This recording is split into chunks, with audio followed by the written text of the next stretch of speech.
হয় আজি যেহেতু ৰাতি হৈ গল নহয় জানো ৰাতি হলেও যেটো বিজেপি আৰু ইউপিপিএল দলৰ সকলো কিছুমান নেতা কিছুমান কৰ্মী আজি যি ধৰণে আহি আমাৰ বিপিএফ দলৰ লগত যোগদান হৈছে আৰু তেখেতসকলক মই পোনপ্ৰথমে সকলোকে আদৰি লৈছো আৰু তেখেতক মই ধন্যবাদ যাচিছো কাৰণ তেখেতসকলে গম পাইছে যে এইবাৰ আমাৰ বিটিচিত বিপিএফৰ চৰকাৰ হাতত নিশ্চিত হৈ আছে ইয়াৰ কাৰণে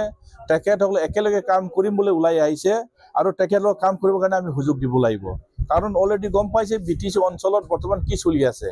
প্ৰমোদ বড়োৰ নেতৃত্বত যি ধৰণৰ বিটিচিখন তেখেতসকলে বিটিচিবাসী ৰাইজসকলক সংস্থাপনৰ কথা কৈ তেখেতক সংস্থাপন দিব নোৱাৰিলে আৰু বৰ্তমান সকলো অনুভৱ কৰিব পাৰিছে প্ৰমোদ বড়োৰ নেতৃত্বত বৰ্তমান বিটিচি চৰকাৰত কোনো এজন বিটিচিবাসী ৰাইজক সন্তুষ্ট কৰিব পৰা নাই ইয়াৰ কাৰণে ইউপিপিএল দলৰ পৰাও আহিছে বিজেপি দলৰ ফালৰ পৰা আহিছে ইয়াৰ কাৰণে আমাৰ কাৰণে ভাল এটা লক্ষণ মাত্ৰ 22 তাৰিখটো অপেক্ষা কৰক 22 তাৰিখত যি ধৰণৰ ৰাইজে দল অন্য দল এৰি হিল দল ভাঙি আমাৰ দলৰ লগত যোগদান কৰিছে এটো আমাৰ কাৰণে ভাল লক্ষণ আই থকা দিনৰ আমাৰ ভাল এটা ৰিজাল্ট হ'ব যথেষ্ট পজিটিভ মই যত যাই তাতে ভাল এটা সিগনেল আমি পাইছো কাৰণ ভাল পালেহে আমাৰ লগত ওচৰত আহিব হয় না নহয় আৰু যেটো সমস্যাবিলাক ইউপিপিএলে যি ধৰণৰ সমাধান কৰিম বুলি তেখেতলৈ প্ৰতিশ্ৰুতি দিছিলে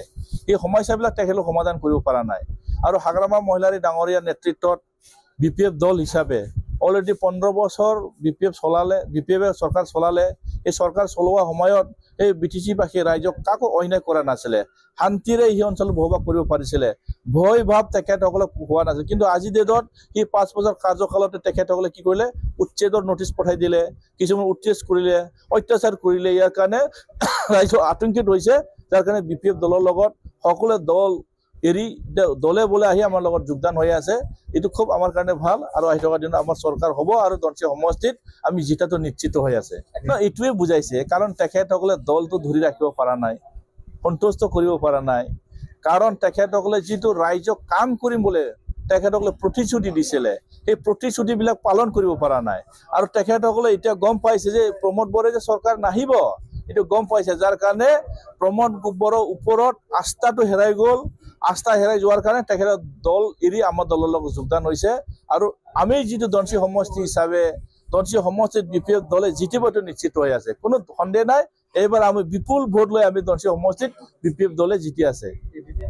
ফেক্টৰ আৰু ফেক্টৰ নোহোৱা কথাটো আজি ডেটত আমি নকম কাৰণ আমাৰ লগত কোনো প্ৰতিদ্বন্দ্বী কৰিব নোৱাৰে আৰু আজি ডেটত বিপিএফে 1 নম্বৰত থাকিব 1 নম্বৰত থাকাৰ পিছত কোনো আমাৰ লগত প্ৰতিদ্বন্দ্বী কৰিব পাৰিব তো সকলোৱে জানে এতিয়া দনচি সমষ্টিত কোনো আমাৰ লগত কম্পিটিশন কৰিব নোৱাৰে আৰু যোৱা 5 বছৰত মই যেটো জিতিলো আৰু ইয়াত এইবাৰ আৰু আমি বেছি ভোট লৈ আমি জিতিম কোনো ইয়াত সন্দেহ নাই আজি তো আপোনালোকে নিজে দেখিছে কমসে কম ইয়াত 500 মানুহ আমাৰ লগত যোগদান হৈছে 500 আৰু আছে যোগদান হ'বৰ কাৰণে আৰু বাকি আছে আহি থাকিব ৰাতিপুৱা ভাগত কমসে কম 100ত বেছি আমি যোগদান হৈছে আজি দিনটো মোটামুটি ৰাতিপুৱা ভাগ আৰু আজি ৰাতিলৈকে কমসে কম মানে 500 এবভ অলৰেডি আমাৰ দলৰ লগত যোগদান হৈছে সব ইউপিপিএল দল এৰি আহিছে বিজেপি দল এৰি আহিছে ইয়াৰ এটো কাৰণে আমি আত্মবিশ্বাস যে এবাৰ আমি বিপিএফ দলে মানে জতি সমষ্টিত আকৌ পুনৰাই আমি জিতিব পাৰিম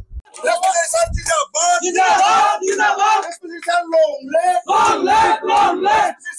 live!